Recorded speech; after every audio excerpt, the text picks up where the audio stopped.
Îro roja yekê rezberê yan jî yekê îlonê roja aştiyê ye.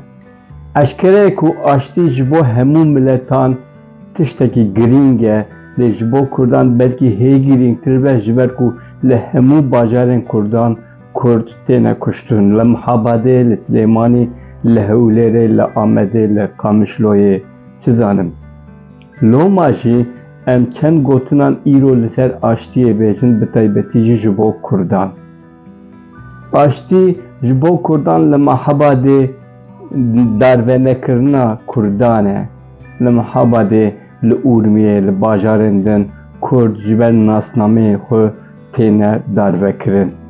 Aştî ew tiştek û ev yekpêk neyê.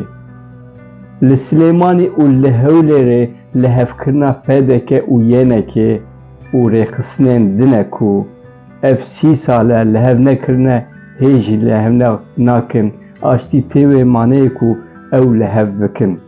Çi qas wê li hev bikin, aştî wê çi qas bikare bandorê li wan bike, ev tiştekî dine, gavek dine, meseleyekî dine.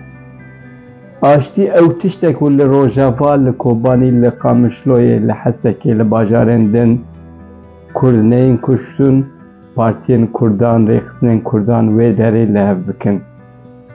Aştî ew tiştek û li Bakur Kurdneyên girtin, Kurdneyên kuştin, Kurdneyên winda kirin. Li Amedê, li Batmanê, li Wanê, li Mêrdînê. Aştî ev tişte, aştî nan e, av e, xwarin e, berî her tiştî aştî ewlehî ye. Ewlehiya navxweyî ye berî her tiştî. Çima gundiyên Kurd hev dikujin ji ber du parça erdiyan jî du quruş pereyan?